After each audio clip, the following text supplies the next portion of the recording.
नमस्कार. मी डॉक्टर आरती दातार. अध्यात्म म्हणजे स्वयंशिस्त भाग 2. आपली प्रत्येक कृती भगवंताच्या स्मरणात व्हायला हवी. सकाळी जाग आल्यानंतर अंथरुणावर बसून दोन्ही हात जोडून प्रसन्न मनाने आनंदाने एकाग्रतेने पुढील श्लोक रोज म्हणावा. श्लोक म्हणताना आपल्या हाताकडे बघावं, म्हणजे त्या हातातील शक्तींची जाणीव होऊन त्या शक्ती वापरायची सद्बुद्धी आपल्याला मिळते. कराग्रे वसते लक्ष्मी, करमध्ये सरस्वती, करमूले तू गोविंद, प्रभाते करदर्शनम. इतर प्राण्याहून माणूस वेगळा आहे, कारण त्याला जन्मतःच भगवंतानी बुद्धीची फार मोठी देणगी दिली आहे. त्याच्या हाताची रचनाही वैशिष्ट्यपूर्ण आहे. आपल्या हाताच्या अग्रभागावर बोटांवर साक्षात लक्ष्मीचा वास आहे. हाताच्या मूळ भागावर सरस्वती राहते. हाताच्या मध्यभागी गोविंदाचं वास्तव्य आहे. त्यामुळे दिवसाची सुरुवात आपल्याच हातात असलेल्या लक्ष्मी, विद्या व गोविंद यांच्या दर्शनाने होते. आपल्या संस्कृतीत प्रत्येक कृतीत भगवंताचं स्मरण ठेवण्याची उत्तम सोय सहज सुंदर पद्धतीने केलेली आहे. पण चांगल्या गोष्टींसाठी वेळ नाही या नावाखाली संस्कारक्षम गोष्टींकडे आम्हीच पाठ फिरवली आहे. त्यामुळे दिवसभर आम्ही आमचं मन स्वस्थ, शांत, आनंदी राहत नाही. अंथरुणावरून उठून जमिनीवर पाय ठेवण्यापूर्वी त्या भूमिमातेला मनोभावे नमस्कार करून तिच्या स्मरणात तिची क्षमा मागावी. कारण सकाळी उठल्यापासून झोपेपर्यंत सतत आम्ही भूमीला पादस्पर्श करीत असतो. त्यासाठी विष्णू पत्नी भूमातेची क्षमा मागून तिला वंदन करून दैनंदिन व्यवहाराची सुरुवात करावी. समुद्र वसने देवी पर्वतस्तनमंडले, विष्णू पत्नी नमस्तुभ्यं, पादस्पर्शम क्षमस्व मे. समुद्ररूपी वस्त्र धारण करणाऱ्या, पर्वतरूपी स्तन असणाऱ्या आणि भगवान विष्णूची पत्नी असलेल्या ही पृथ्वी देवी, तुला मी नमस्कार करतो. माझ्या पायांचा स्पर्श तुला सतत होणार आहे, याबद्दल तू मला क्षमा कर. शरीराच्या शुद्धीसाठी नित्य स्नानाची गरज आहे. शांत मनाने श्लोक म्हणत म्हणत स्नान करावं. आंघोळ उरकली, कावळ्याची आंघोळ केली असं कधीच म्हणू नये. स्नानाच्या वेळी मिळणारा निवांतपणा दिवसभरच्या श्रमासाठी उपयोगी पडतो. आपल्या संस्कृतीत पवित्र नद्यांना खूप महत्त्व आहे. स्नान करताना त्याचं स्मरण करून श्लोक म्हणावा.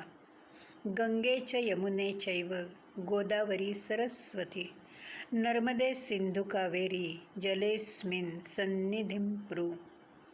हे गंगे, यमुने, गोदावरी, सरस्वती, नर्मदे, सिंधू, कावेरी, तुम्ही सगळ्या नद्या माझ्या स्नानाच्या पाण्यात या, असं आवाहन करावं. स्नानाचं पुण्य जोडल्यानंतर रोज दर्शन घेऊन आम्हाला शक्तिमान करणाऱ्या सूर्यदेवाला मनोभावे नमस्कार करावा. नमस्कारांनी अंगी नम्रता बाणवते. आदिदेव नमस्तुभ्यं, प्रसीद मम भास्कर, दिवाकर नमस्तुभ्यं, प्रभाकर नमोस्तुते. हे आदिदेवा सूर्यनारायणा, मी तुला नमस्कार करतो. हे भास्करा, तू प्रसन्न हो. हे दिवाकरा, मी तुलाही नमस्कार करतो. हे तेजस्वी प्रभाकरा, तुला नमस्कार असो. सूर्याला मनापासून नमस्कार करणाऱ्यांना हजारो जन्मात दारिद्र्य प्राप्त होत नाही अशी श्रद्धा आहे. सूर्य नमस्काराचं फळ खूप मोठं आहे. त्याचं महात्म्य स्वतंत्रपणे जाणून घ्यायला हवं. गायत्री मंत्राच्या पठणाने वाणीत सामर्थ्य येतं, प्रेरणा मिळते.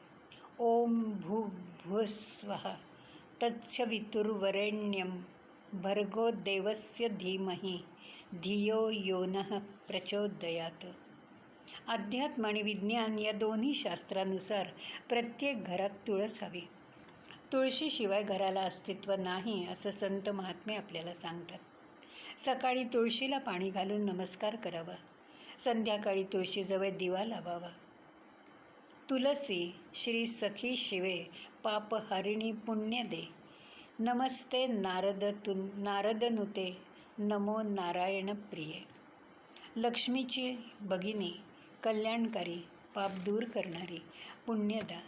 नारद जिची स्तुती करतात आणि विष्णूला जे अतिशय प्रिय आहे, अशा तुलसी मातेला मी नमस्कार करतो. तुळसी गे माझे आई, तूच आमुची पुण्याई. पूजा तुझी केल्याविण अन्नमुखी घालू नाही. तुळशीच्या आसपास कोटी देवतांचा वास.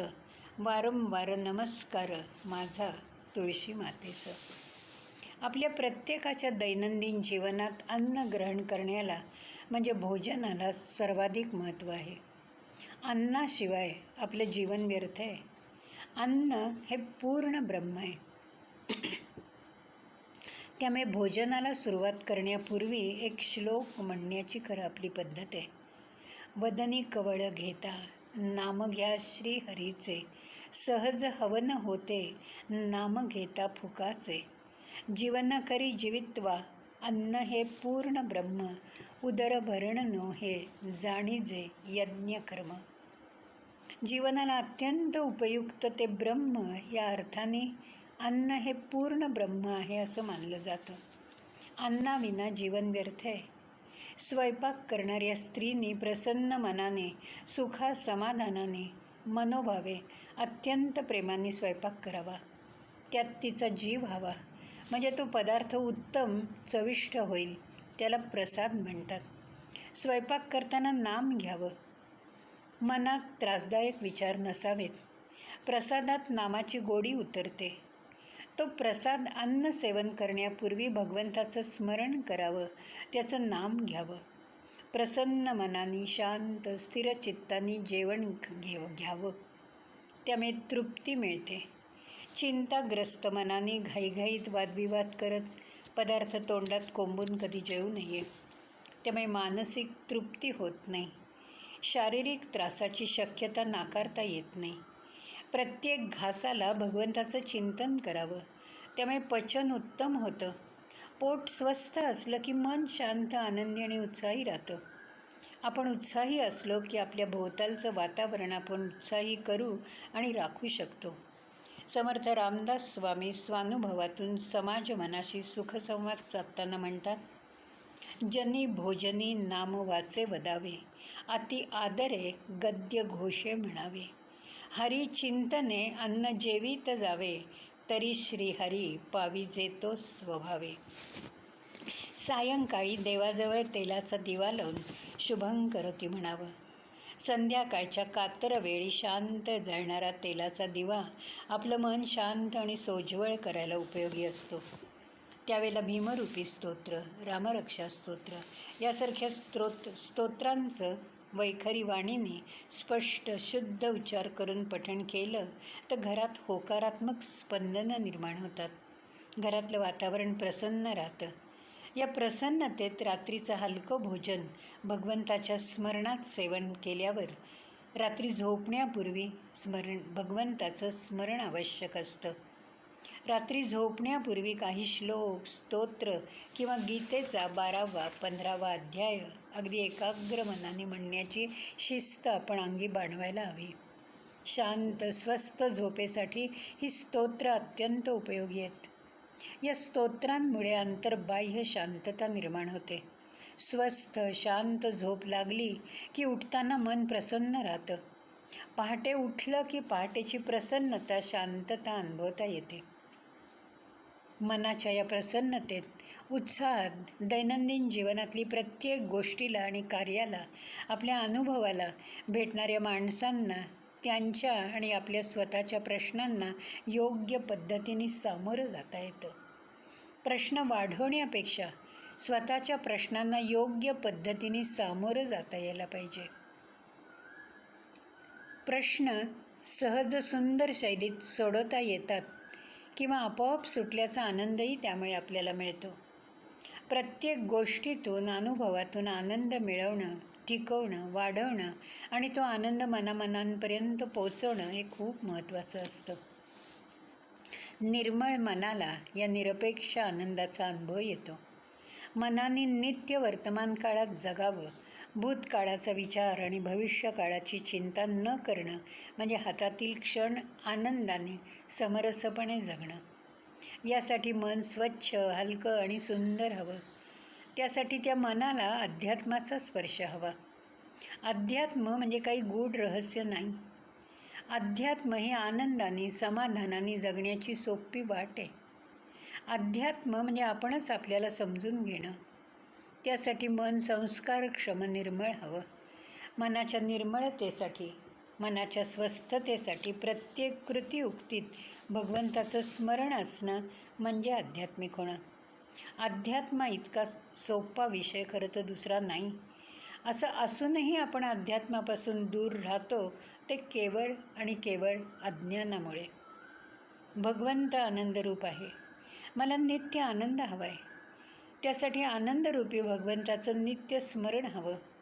या स्मरणात आनंदाने जगण्याची आणि इतरांना जागविण्याची प्रचंड शक्ती आहे।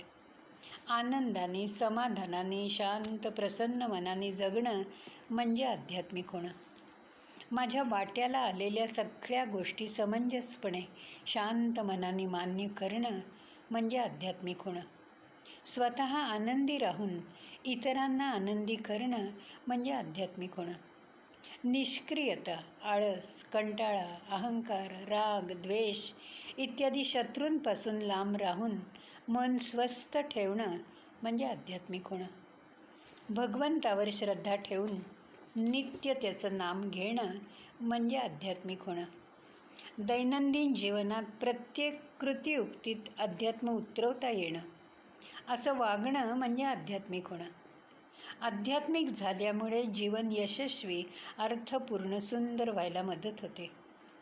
दैनंदिन जीवनातली प्रत्येक कृतीयुक्तीला संस्कार संपन्नतेची शिस्त असणं म्हणजे आध्यात्मिक होणं।